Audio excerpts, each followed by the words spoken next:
William گلیڈسٹون ایک farmer British prime minister گزرا ہے، برطانیہ کا ایک وزیر اعظم گزرا ہے۔ اس نے اپنی کابینہ میں کھڑے ہو کے خطاب کیا اور اس میں اس نے بولا کہ جب تک مسلمانوں میں یہ کتاب یعنی قرآن موجود ہے ہم ان پہ اپنا تسلط قائم نہیں کر سکتے۔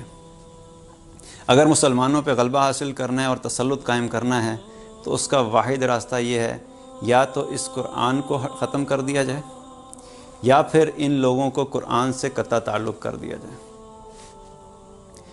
جب یہ سٹیٹمنٹ میں نے پڑھی تو مجھے افسوس ہوا۔ ہر مسلمان کو ہوتا ہے، ہونا بھی چاہیے کہ قرآن کے بارے میں جب کوئی ایسی بات کی جاتی ہے تو افسوس ہوتا ہے اور خون بھی کھولتا ہے انسان کا۔ مگر اس سٹیٹمنٹ سے زیادہ مجھے افسوس اس چیز پہ ہوا کہ وہ نان مسلم ہوتے ہوئے اس کا یقین اتنا کامل اور اتنا مضبوط ہے اس چیز پہ کہ مسلمانوں کو اگر دنیا میں تسلط چاہیے، مسلمانوں کو اگر دنیا میں عزت چاہیے، مسلمانوں کو اگر دنیا میں کامیابی چاہیے تو ان کے پاس جو ایک کتاب موجود ہے، اس ایک کتاب میں ان کے لیے سب کامیابی کے فارمولے موجود ہیں۔ اس کا یقین تو اس چیز پہ مضبوط اور کامل تھا۔ آج ہم مسلمان ہو کے اس چیز پہ یقین نہیں کرتے۔ ہم لوگ زبان سے تو کہتے ہیں کہ قرآن اللہ کا کلام ہے، اللہ کی کتاب ہے، اور اللہ کا شکر ہے ہمارے ایمان کا تقاضا ہے، یہ کرنا بھی چاہیے الحمدللہ، اللہ تعالیٰ ہمیں اس پہ قائم رکھے اور ثابت قدم رکھے۔ مگر صرف زبان سے کہہ دینے سے مسئلہ حل نہیں ہوگا۔ جو یقین اس کا ہے کہ اس کتاب میں ان لوگوں کی کامیابی ہے، اللہ تعالیٰ اس سے زیادہ کامل یقین ہمیں عطا فرمائے کہ اگر آج ہم کامیاب ہونا چاہتے ہیں تو اپنی زندگی کو قرآن کے مطابق گزاریں، اپنی زندگی میں اس قرآن کو امپورٹنس دیں، اس قرآن کے ساتھ وقت گزاریں، اس قرآن کو پڑھنا، اس قرآن کو سیکھنا، اس قرآن کو عمل پہ اوپر عمل کرنا اور اس قرآن کی دعوت کو پوری دنیا تک پھیلانا، یہ ہر مسلمان کی ذمہ داری ہے۔ آج ہمارا اپنا یقین بینگ اے مسلم اس چیز سے اٹھ چکا ہے۔ ہم لوگ یہ کہتے ہیں کہ نہیں، ہمارے بچوں کی ہماری کامیابی ہے کہ ہمارے بچے برٹش کریکولم پڑھیں، ہمارے بچے جو امریکن کریکولم پڑھیں، ہمارے بچے کیمبرج پڑھیں، ہمارے بچے او لیولز اے لیولز کریں، ہمارے بچے باہر کی یونیورسٹیز میں جا کے تعلیم حاصل کریں تو تبھی کامیاب ہوں گے۔ یہ دنیا کے سکلز ہیں، دنیا کی نالج، دنیا کی سکلز اور نالج اور انفارمیشن ہے، اس کو سیکھنے میں کوئی غلط بات نہیں ہے، ایز لانگ ایز کوئی بھی تعلیم قرآن اور حدیث سے کانٹراڈکٹ نہیں کرتی، قرآن اور حدیث کے خلاف نہیں جاتی، وہ سکلز سیکھنا سب اچھی بات ہے۔ مگر ہماری دنیا اور آخرت کی کامیابی جو اللہ تعالیٰ نے رکھی ہے وہ اللہ تعالیٰ نے قرآن اور سنت میں رکھی ہے۔ جب ہم قرآن کے مطابق اپنی زندگی بسر کریں تو اللہ تعالیٰ ہمیں دنیا میں بھی کامیاب کرے گا اور آخرت میں بھی کامیاب کرے گا۔ آج ہمارا ایٹیچیوڈ قرآن کے ساتھ کیا ہے؟ ہم سب بولتے تو ہیں کہ قرآن اللہ کی کتاب ہے اور اس پہ ایمان بھی رکھتے ہیں، یقین بھی کرتے ہیں، لیکن جب اللہ تعالیٰ قرآن میں ہمیں کسی چیز کے کرنے کا حکم دیتا ہے تو اس وقت ہمارا ریسپانس کیا ہوتا ہے؟ جب اللہ تعالیٰ قرآن میں فرماتا ہے اطیعوا اللہ و اطیعوا الرسول، تم اللہ کی اطاعت کرو، اللہ کے رسول کی اطاعت کرو، تو ہم میں سے کتنے لوگ ہیں جو اللہ اور اس کے رسول کی اطاعت کرنے کے لیے تیار ہوتے ہیں؟ جب اللہ تعالیٰ قرآن میں فرماتا ہے کہ اقیموا الصلاۃ وآتوا الزکوٰۃ، نماز قائم کرو اور زکوٰۃ ادا کرو، کتنے لوگ ہیں جو اس چیز پہ قائم ہوتے ہیں؟ جب اللہ تعالیٰ کہتا ہے کہ انفقوا مما رزقناکم، کہ جو رزق میں نے تمہیں دیا اس میں سے خرچ کرو، کتنے ہیں جو اللہ کے راستے میں خرچ کرنے کے لیے تیار ہوتے ہیں؟ جب اللہ سبحانہ و تعالیٰ یہ فرماتا ہے وَلَقَدْ يَسَّرْنَا الْقُرْآنَ لِلذِّكْرِ وَهَلْ مِن مُدَّكِّرٍ، کہ ہم نے قرآن کو نصیحت کے طور پہ آسان بنایا ہے تو کوئی ہے جو نصیحت حاصل کر سکے؟ کتنے لوگ ہیں جو قرآن سے اپنے مسائل کا حل نکالتے ہیں اور قرآن سے نصیحت حاصل کرتے ہیں اور قرآن سے ہدایت حاصل کرنے کی کوشش کرتے ہیں؟ جب اللہ تعالیٰ نے فرمایا وَأْمُرْ بِالْمَعْرُوفِ وَانْهَ عَنِ الْمُنْكَرِ، کہ لوگوں کو نیکی کی طرف ترغیب دو، نیکی کی طرف بلاؤ، اچھائی کی طرف بلاؤ اور برائی سے روکو، لوگوں کو اللہ کے دین کی طرف بلاؤ، کتنے لوگ ہیں جو اپنی زندگی میں سے وقت نکالتے ہیں، اپنی انرجیز کو سرو کرتے ہیں، اپنے سکلز کو ڈیڈیکیٹ کرتے ہیں کہ ہم لوگوں کو اللہ کے دین کی طرف بلائیں؟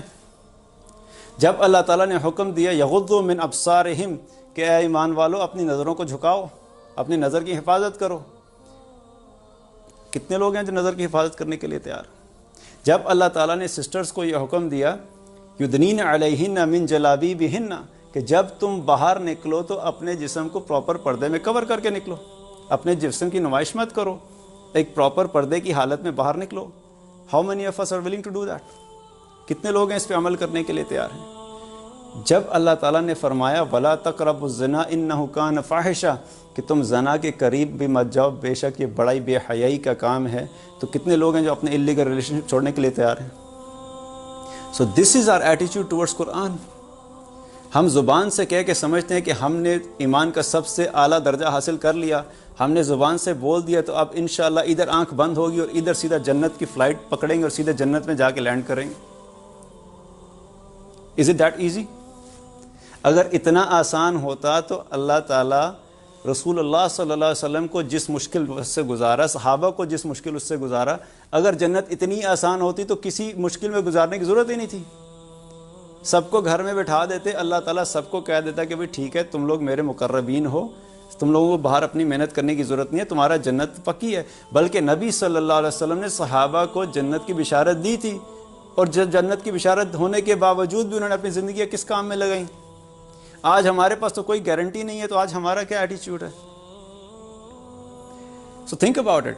سو اللہ تعالیٰ نے جو قرآن دیا ہے وہ مسلمان کو اس لیے دیا ہے کہ وہ اپنی زندگی اس قرآن کے مطابق گزاریں.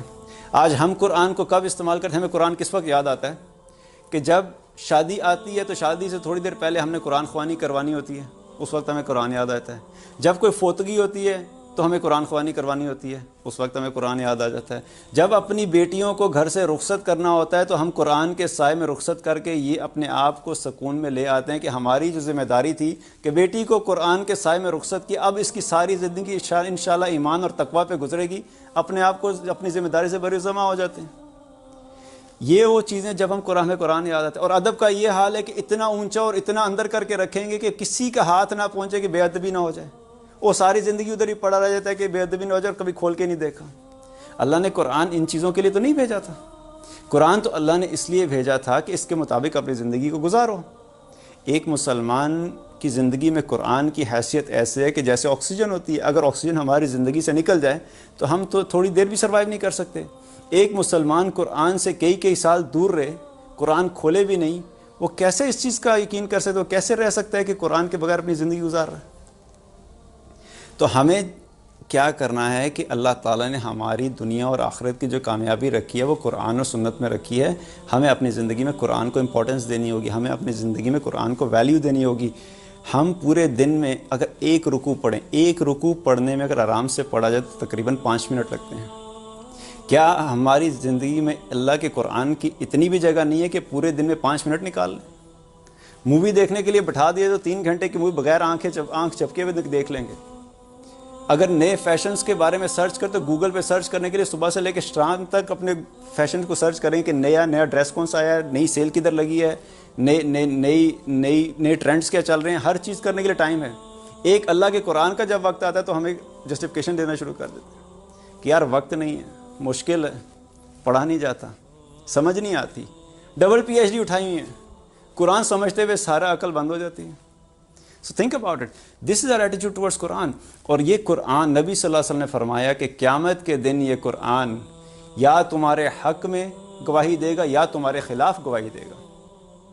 کیا آج ہم قرآن کا حق ادا کر رہے ہیں کہ قیامت کے دن قرآن کہ واقعی یا اللہ یہ وہ شخص ہے جس نے میرا حق ادا کیا تھا, یہ وہ شخص ہے جو میرے ساتھ تعلق قائم کیا تھا, یہ وہ شخص ہے جس نے مجھے پڑھا بھی تھا, جو میری تلاوت بھی کرتا تھا, جو سیکھتا بھی تھا اور لوگوں تک پہنچاتا بھی تھا.